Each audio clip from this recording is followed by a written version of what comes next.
পরম করুণাময় অসীম দয়ালু আল্লাহর নামে শুরু। আপনার কাছে জিজ্ঞেস করে গনিমতের হুকুম, বলে দিন গনিমতের মাল হলো আল্লাহর এবং রসুলের। অতএব তোমরা আল্লাহকে ভয় করো এবং নিজেদের অবস্থা সংশোধন করে নাও, আর আল্লাহ এবং তার রসুলের হুকুম মান্য করো যদি ইমানদার হয়ে থাকো। যারা ইমানদার তারা এমন যে যখন আল্লাহর নাম নেওয়া হয় তখন ভীত হয়ে পড়ে তাদের অন্তর, আর যখন তাদের সামনে পাঠ করা হয় কালাম তখন তাদের ঈমান বেড়ে যায় এবং তারা স্বীয় পরওয়ারদিগারের প্রতি ভরসা পোষণ করে। সে সমস্ত লোক যারা নামাজ প্রতিষ্ঠা করে এবং আমি তাদেরকে যে রুজি দিয়েছি তা থেকে ব্যয় করে, তারাই হলো সত্যিকার ঈমানদার। তাদের জন্য রয়েছে স্বীয় পরওয়ারদিগারের নিকট মর্যাদা, ক্ষমা এবং সম্মানজনক রুজি। যেমন করে তোমাকে তোমার পরওয়ারদিগার ঘর থেকে বের করেছেন ন্যায় ও সৎ কাজের জন্য, অথচ ঈমানদারদের একটি দল তাতে সম্মত ছিল না। তারা তোমার সাথে বিবাদ করছিল সত্য ও ন্যায় বিষয়ে। তা প্রকাশিত হবার পর তারা যেন মৃত্যুর দিকে ধাবিত হচ্ছে দেখতে দেখতে। আর যখন আল্লাহ দুটি দলের একটির ব্যাপারে তোমাদের সাথে ওয়াদা করেছিলেন যে সেটি তোমাদের হস্তগত হবে, আর তোমরা কামনা করছিলে যাতে কোনো রকম কণ্টক নেই, তাই তোমাদের ভাগে আসুক, অথচ আল্লাহ চাইতেন সত্যকে স্বীয় কালামের মাধ্যমে সত্যে পরিণত করতে এবং কাফেরদের মূল কর্তন করে দিতে, যাতে করে সত্যকে সত্য এবং মিথ্যাকে মিথ্যা প্রতিপন্ন করে দেন, যদিও পাপীরা অসন্তুষ্ট হয়। তোমরা যখন ফরিয়াদ করতে আরম্ভ করেছিলে স্বীয় পরওয়ারদিগারের নিকট, তখন তিনি তোমাদের ফরিয়াদের মঞ্জুরি দান করলেন যে আমি তোমাদিগকে সাহায্য করব ধারাবাহিকভাবে আগত হাজার ফেরেশতার মাধ্যমে। আর আল্লাহ তো শুধু সুসংবাদ দান করলেন যাতে তোমাদের মন আশ্বস্ত হতে পারে, আর সাহায্য আল্লাহর পক্ষ থেকে ছাড়া অন্য কারো পক্ষ থেকে হতে পারে না। নিঃসন্দেহে আল্লাহ মহাশক্তির অধিকারী, হিকমতওয়ালা। যখন তিনি আরোপ করেন তোমাদের উপর তন্দ্রাচ্ছন্নতা নিজের পক্ষ থেকে তোমাদের প্রশান্তির জন্য, এবং তোমাদের উপর আকাশ থেকে পানি অবতরণ করেন যাতে তোমাদেরকে পবিত্র করে দেন, এবং যাতে তোমাদের থেকে অপসারিত করে দেন শয়তানের অপবিত্রতা, আর যাতে করে সুরক্ষিত করে দিতে পারেন তোমাদের অন্তরসমূহকে, এবং তাতে যেন সুদৃঢ় করে দিতে পারেন তোমাদের পাগুলো। যখন নির্দেশ দান করেন ফেরেশতাদিগকে তোমাদের পরওয়ারদিগার যে আমি সাথে রয়েছি তোমাদের, সুতরাং তোমরা মুসলমানদের চিত্তসমূহকে ধীর স্থির করে রাখো। আমি কাফিরদের মনে ভীতির সঞ্চার করে দেব, কাজেই গর্দানের উপর আঘাত হানো এবং তাদেরকে কাটো জোড়ায় জোড়ায়। যেহেতু তারা অবাধ্য হয়েছে আল্লাহ এবং তার রসুলের, সেজন্য এই নির্দেশ। বস্তুত যে লোক আল্লাহ ও রসুলের অবাধ্য হয় নিঃসন্দেহে আল্লাহর শাস্তি অত্যন্ত কঠোর। আপাতত বর্তমানে শাস্তি তোমরা আস্বাদন করে নাও এবং জেনে রাখো যে কাফিরদের জন্য রয়েছে দোজখের আযাব। হে ঈমানদারগণ, তোমরা যখন কাফিরদের সাথে মুখোমুখি হবে তখন পশ্চাৎপসরণ করবে না, আর যে লোক সেদিন তাদের থেকে পশ্চাৎপসরণ করবে, অবশ্য যে লড়াইয়ের কৌশল পরিবর্তন কল্পে কিংবা যে নিঃসৈন্যদের নিকট আশ্রয় নিতে আসে সে ব্যতীত, অন্যরা আল্লাহর গজব সাথে নিয়ে প্রত্যাবর্তন করবে, আর তার ঠিকানা হলো জাহান্নাম। বস্তুত সেটা হলো নিকৃষ্ট অবস্থান। সুতরাং তোমরা তাদেরকে হত্যা করনি, বরং আল্লাহই তাদেরকে হত্যা করেছেন। আর তুমি মাটির মুষ্টি নিক্ষেপ করনি যখন তা নিক্ষেপ করেছিলে, বরং তা নিক্ষেপ করেছিলেন আল্লাহ স্বয়ং, যেন ঈমানদারদের প্রতি এহসান করতে পারেন যথার্থভাবে। নিঃসন্দেহে আল্লাহ শ্রবণকারী, পরিজ্ঞাত। এটা তো গেল, আর জেনে রেখো আল্লাহ নস্যাৎ করে দেবেন কাফিরদের সমস্ত কলাকৌশল। তোমরা যদি মীমাংসা কামনা করো তাহলে তোমাদের নিকট মীমাংসা পৌঁছে গেছে, আর যদি তোমরা প্রত্যাবর্তন করো তবে তা তোমাদের জন্য উত্তম, এবং তোমরা যদি তাই করো তবে আমিও তেমনই করব। বস্তুত তোমাদের কোনোই কাজে আসবে না তোমাদের দলবল, তা যত বেশিই হোক। জেনে রেখো আল্লাহ রয়েছেন ইমানদারদের সাথে। হে ইমানদারগণ, আল্লাহ ও তার রসুলের নির্দেশ মান্য করো এবং শোনার পর তা থেকে বিমুখ হইও না। আর তাদের অন্তর্ভুক্ত হইও না যারা বলে যে আমরা শুনেছি অথচ তারা শোনে না। নিঃসন্দেহে আল্লাহ তাআলার নিকট সমস্ত প্রাণীর তুলনায় তারাই মূক ও বধির, যারা উপলব্ধি করে না। বস্তুত আল্লাহ যদি তাদের মধ্যে কিছুমাত্র শুভচিন্তা জানতেন তবে তাদেরকে শুনিয়ে দিতেন, আর এখনই যদি তাদেরকে শুনিয়ে দেন তবে তারা মুখ ঘুরিয়ে পালিয়ে যাবে। হে ইমানদারগণ, আল্লাহ ও রসুলের নির্দেশ মান্য করো যখন তোমাদের সেই কাজের প্রতি আহ্বান করা হয় যাতে রয়েছে তোমাদের জীবন। জেনে রেখো আল্লাহ মানুষের এবং তার অন্তরের মাঝে অন্তরায় হয়ে যান। বস্তুত তোমরা সবাই তারই নিকট সমবেত হবে। আর তোমরা এমন ভাষার থেকে বেঁচে থাকো যা বিশেষত শুধু তাদের উপর পতিত হবে না যারা তোমাদের মধ্যে জালিম। এবং জেনে রেখো যে আল্লাহর আযাব অত্যন্ত কঠোর। আর স্মরণ করো যখন তোমরা ছিলে অল্প, পরাজিত অবস্থায় পড়েছিলে দেশে, ভীত সন্ত্রস্ত ছিলে যে তোমাদের না অন্যেরা ছো মেরে নিয়ে যায়। অতঃপর তিনি তোমাদিগকে আশ্রয়ের ঠিকানা দিয়েছেন, স্বীয় সাহায্যের দ্বারা তোমাদিগকে শক্তি দান করেছেন এবং পরিচ্ছন্ন জীবিকা দিয়েছেন যাতে তোমরা শুকরিয়া আদায় করো। হে ইমানদারগণ, খেয়ানত করো না আল্লাহর সাথে ও রসুলের সাথে, এবং খেয়ানত করো না নিজেদের পারস্পরিক আমানত জেনে শুনে। আর জেনে রাখো তোমাদের ধন সম্পদ ও সন্তান সন্ততি অকল্যাণের সম্মুখীনকারী। বস্তুত আল্লাহর নিকট রয়েছে মহাসওয়াব। হে ইমানদারগণ, তোমরা যদি আল্লাহকে ভয় করতে থাকো তবে তোমাদের মধ্যে ফয়সালা করে দেবেন এবং তোমাদের থেকে তোমাদের পাপকে সরিয়ে দেবেন এবং তোমাদেরকে ক্ষমা করে দেবেন। বস্তুত আল্লাহর অনুগ্রহ অত্যন্ত মহান। আর কাফেররা যখন প্রতারণা করত আপনাকে বন্দি অথবা হত্যা করার উদ্দেশ্যে কিংবা আপনাকে বের করে দেওয়ার জন্য, তখন তারা যেমন ছলনা করত তেমনি আল্লাহও ছলনা করতেন। বস্তুত আল্লাহর ছলনা সবচেয়ে উত্তম। আর কেউ যখন তাদের নিকট আমার আয়াতসমূহ পাঠ করে তবে বলে আমরা শুনেছি, ইচ্ছা করলে আমরাও এমন বলতে পারি, এ তো পূর্ববর্তী ইতিকথা ছাড়া আর কিছুই নয়। তাছাড়া তারা যখন বলতে আরম্ভ করে যে ইয়া আল্লাহ, এই যদি তোমার পক্ষ থেকে আগত সত্য দিন হয়ে থাকে তবে আমাদের উপর আকাশ থেকে প্রস্তর বর্ষণ করো কিংবা আমাদের উপর বেদনাদায়ক আযাব নাজিল করো। অথচ আল্লাহ কখনোই তাদের উপর আযাব নাজিল করবেন না যতক্ষণ আপনি তাদের মাঝে অবস্থান করবেন। তাছাড়া তারা যতক্ষণ ক্ষমা প্রার্থনা করতে থাকবে আল্লাহ কখনো তাদের উপর আযাব দেবেন না। আর তাদের মধ্যে এমন কি বিষয় রয়েছে যার ফলে আল্লাহ তাদের উপর আযাব দান করবেন না, অথচ তারা মসজিদে হারামে যেতে বাধা দান করে, অথচ তাদের সে অধিকার নেই।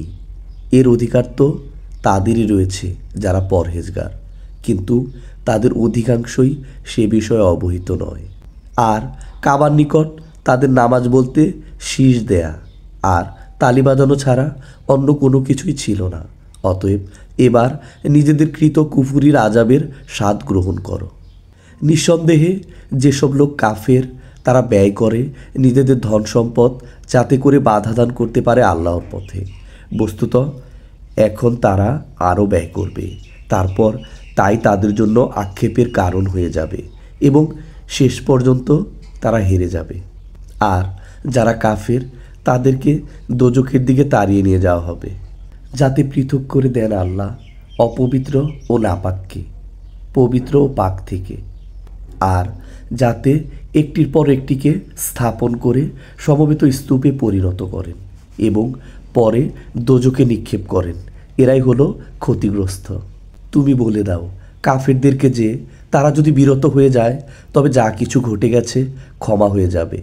পক্ষান্তরে আবারও যদি তাই করে তবে পূর্ববর্তীদের পথ নির্ধারিত হয়ে গেছে। আর তাদের সাথে যুদ্ধ করতে থাকো যতক্ষণ না ভ্রান্তি শেষ হয়ে যায় এবং আল্লাহর সমস্ত হুকুম প্রতিষ্ঠিত হয়ে যায়। তারপর যদি তারা বিরত হয়ে যায় তবে আল্লাহ তাদের কার্যকলাপ লক্ষ্য করেন। আর তারা যদি না মানে তবে জেনে রাখো, আল্লাহ তোমাদের সমর্থক এবং কতই না চমৎকার সাহায্যকারী। আর কথাও জেনে রেখো যে কোনো বস্তু সামগ্রীর মধ্য থেকে যা কিছু তোমরা গনিমত হিসেবে পাবে, তার 1/5 হলো আল্লাহর জন্য, রসুলের জন্য, তার নিকটাত্মীয় স্বজনের জন্য এবং এতিম, অসহায় ও মুসাফিরদের জন্য, যদি তোমাদের বিশ্বাস থাকে আল্লাহর ওপর এবং সে বিষয়ের উপর যা আমি আমার বান্দার প্রতি অবতীর্ণ করেছি ফয়সালার দিনে, যেদিন সম্মুখীন হয়ে যায় উভয় সেনাদল। আর আল্লাহ সব কিছুরই উপর ক্ষমতাশীল। আর যখন তোমরা ছিলে সমরাঙ্গনের এ প্রান্তে আর তারা ছিল সে প্রান্তে, অথচ কাফেলা তোমাদের থেকে নিচে নেমে গিয়েছিল, এমত অবস্থায় যদি তোমরা পারস্পরিক অঙ্গীকারবদ্ধ হতে, তবে তোমরা একসঙ্গে সে ওয়াদা পালন করতে পারতে না। কিন্তু আল্লাহ তাআলা এমন এক কাজ করতে চেয়েছিলেন যা নির্ধারিত হয়ে গিয়েছিল, যাতে সেসব লোক নিহত হওয়ার ছিল প্রমাণ প্রতিষ্ঠার পর, এবং যাদের বাঁচার ছিল তারা বেঁচে থাকে প্রমাণ প্রতিষ্ঠার পর। আর নিশ্চিতই আল্লাহ শ্রবণকারী বিজ্ঞ। আল্লাহ যখন তোমাকে স্বপ্নে সেসব কাফিরের পরিমাণ অল্প করে দেখালেন, বেশি করে দেখালে তোমরা কাপুরুষতা অবলম্বন করতে আর কাজের বেলায় বিপদ সৃষ্টি করতে। কিন্তু আল্লাহ বাঁচিয়ে দিয়েছেন। তিনি অতি উত্তমভাবেই জানেন যা কিছু অন্তরে রয়েছে। আর যখন তোমাদেরকে দেখালেন সে সৈন্যদল মোকাবেলার সময় তোমাদের চোখে অল্প, এবং তোমাদেরকে দেখালেন তাদের চোখে বেশি, যাতে আল্লাহ সে কাজ করে নিতে পারেন যা ছিল নির্ধারিত, আর সব কাজই আল্লাহর নিকট গিয়ে পৌঁছায়। হে ইমানদারগণ, তোমরা যখন কোনো বাহিনীর সাথে সংঘাতে লিপ্ত হও তখন সুদৃঢ় থাকো এবং আল্লাহকে অধিক পরিমাণে স্মরণ করো, যাতে তোমরা উদ্দেশ্যে কৃতকার্য হতে পারো। আর আল্লাহ তাআলার নির্দেশ মান্য করো এবং তার রসুলের। তাছাড়া তোমরা পরস্পরের বিবাদে লিপ্ত হইও না। যদি তা করো তবে তোমরা কাপুরুষ হয়ে পড়বে এবং তোমাদের প্রভাব চলে যাবে। আর তোমরা ধৈর্য ধারণ করো, নিশ্চয়ই আল্লাহ তাআলা রয়েছেন ধৈর্যশীলদের সাথে। আর তাদের মতো হয়ে যেও না যারা বেরিয়েছে নিজেদের অবস্থান থেকে গর্বিতভাবে এবং লোকদেরকে দেখাবার উদ্দেশ্যে, আর আল্লাহর পথে তারা বাধা দান করত। বস্তুত আল্লাহর আয়ত্তে রয়েছে সে সমস্ত বিষয় যা তারা করে। আর যখন সুদৃশ্য করে দিল শয়তান তাদের দৃষ্টিতে তাদের কার্যকলাপকে, এবং বলল যে আজকের দিনে কোনো মানুষই তোমাদের উপর বিজয়ী হতে পারবে না, আর আমি হলাম তোমাদের সমর্থক। অতঃপর যখন সামনাসামনি হলো উভয় বাহিনী, তখন সে অতি দ্রুত পায়ে পেছন দিকে পালিয়ে গেল এবং বলল, আমি তোমাদের সাথে না, আমি দেখছি যা তোমরা দেখছো না।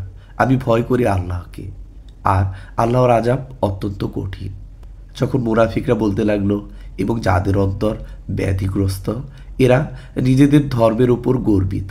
বস্তুত যারা ভরসা করে আল্লাহর উপর সে নিশ্চিন্ত, কেননা আল্লাহ অতি পরাক্রমশীল, সুবিজ্ঞ।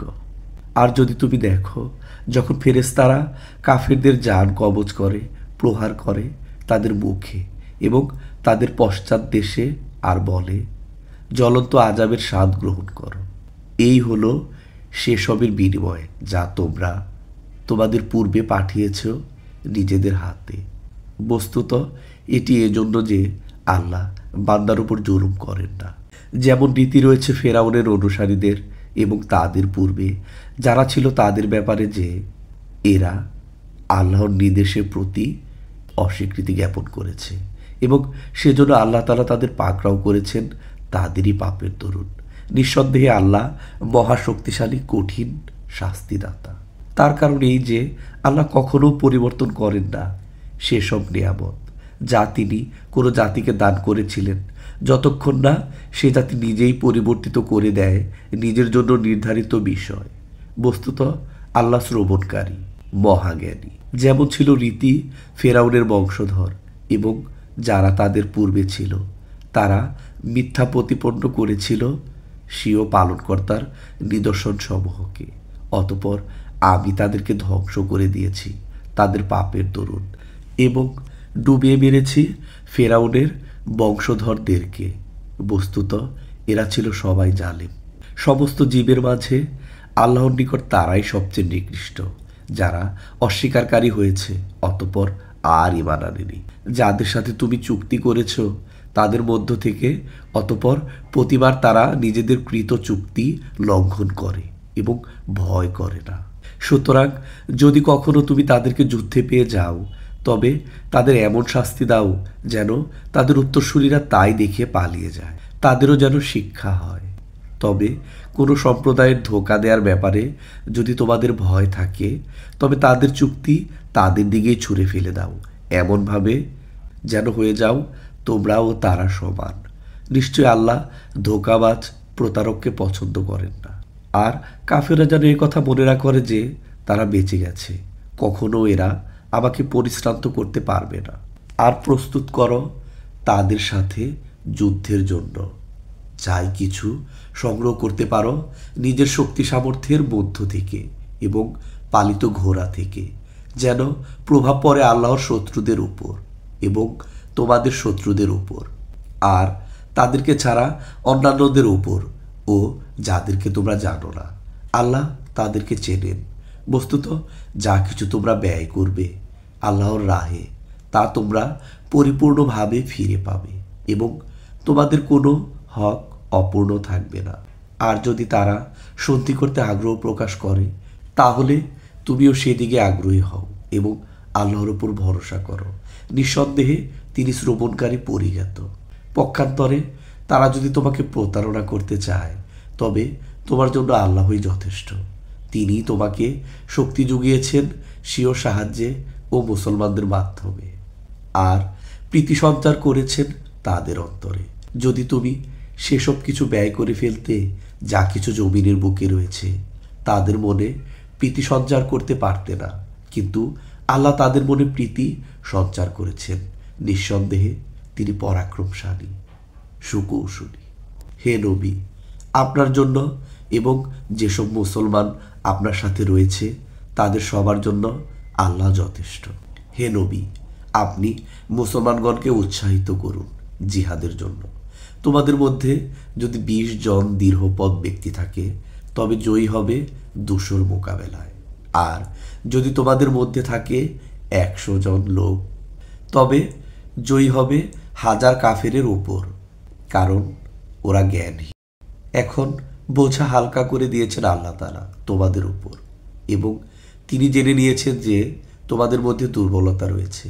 কাজেই তোমাদের মধ্যে যদি দৃঢ়চিত্ত 100 লোক বিদ্যমান থাকে, তবে জয়ী হবে 200-র উপর। আর যদি তোমরা 1000 হও, তবে আল্লাহর হুকুম অনুযায়ী জয়ী হবে 2000-এর উপর। আর আল্লাহ রয়েছেন দৃঢ়চিত্ত লোকদের সাথে। নবীর পক্ষে উচিত নয় বন্দীদিগকে নিজের কাছে রাখা, যতক্ষণ না দেশময় প্রচুর রক্তপাত ঘটাবে। তোমরা পার্থিব সম্পদ কামনা করো, অথচ আল্লাহ চান আখিরাত, আর আল্লাহ হচ্ছেন পরাক্রমশালী, হিকমতওয়ালা। যদি একটি বিষয় না হতো যা পূর্ব থেকে আল্লাহ লিখে রেখেছেন, তাহলে তোমরা যা গ্রহণ করছো সেজন্য বিরাট আযাব এসে পৌঁছাতো। সুতরাং তোমরা খাও গনিমত হিসাবে তোমরা যে পরিচ্ছন্ন ও হালাল বস্তু অর্জন করেছ তা থেকে, আর আল্লাহকে ভয় করতে থাকো। নিশ্চয় আল্লাহ ক্ষমাশীল, মেহেরবান। হে নবী, তাদেরকে বলে দাও যারা তোমার হাতে বন্দী হয়ে আছে যে আল্লাহ যদি তোমাদের অন্তরে কোনো রকম মঙ্গল চিন্তা রয়েছে বলে জানেন, তবে তোমাদেরকে তার চেয়ে বহু গুণ বেশি দান করবেন যা তোমাদের কাছ থেকে বিনিময়ে নেওয়া হয়েছে। তাছাড়া তোমাদেরকে তিনি ক্ষমা করে দেবেন। বস্তুত আল্লাহ ক্ষমাশীল, করুণাময়। আর যদি তারা তোমার সাথে প্রতারণা করতে চায়, বস্তুত তারা আল্লাহর সাথেও ইতিপূর্বে প্রতারণা করেছে, অতঃপর তিনি তাদেরকে ধরিয়ে দিয়েছেন। আর আল্লাহ সর্ববিষয়ে পরিজ্ঞাত, সুকৌশলী। এতে কোনো সন্দেহ নেই যে যারা ঈমান এনেছে, দেশ ত্যাগ করেছে, স্বীয় জান ও মাল দ্বারা আল্লাহর রাহে জিহাদ করেছে, এবং যারা তাদেরকে আশ্রয় ও সাহায্য সহায়তা দিয়েছে তারা একে অপরের সহায়ক। আর যারা ঈমান এনেছে কিন্তু দেশ ত্যাগ করেনি, তাদের বন্ধুত্বে তোমাদের প্রয়োজন নেই যতক্ষণ না তারা দেশ ত্যাগ করে। অবশ্য যদি তারা ধর্মীয় ব্যাপারে তোমাদের সহায়তা কামনা করে, তবে তাদের সাহায্য করা তোমাদের কর্তব্য। কিন্তু তোমাদের সাথে যাদের সহযোগী চুক্তি বিদ্যমান রয়েছে তাদের মোকাবেলায় নয়। বস্তুত তোমরা যা কিছু করো আল্লাহ সে সবই দেখে। আর যারা কাফের তারা পারস্পরিক সহযোগী বন্ধু। তোমরা যদি এমন ব্যবস্থা না করো তবে দাঙ্গা হাঙ্গামা বিস্তার লাভ করবে এবং দেশময় বড়ই অকল্যাণ হবে।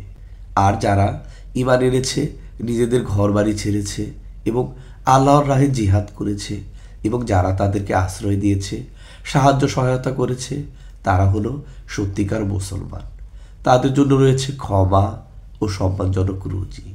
আর যারা ঈমান এনেছে পরবর্তী পর্যায়ে এবং তাদের ঘরবাড়ি ছেড়েছে এবং তোমাদের সাথে সম্মিলিত হয়ে জিহাদ করেছে, তারাও তোমাদেরই অন্তর্ভুক্ত। বস্তুত যারা আত্মীয় আল্লাহর বিধান মতে তারা পরস্পর বেশি হকদার। নিশ্চয়ই আল্লাহ যাবতীয় বিষয়ে সক্ষম ও অবগত।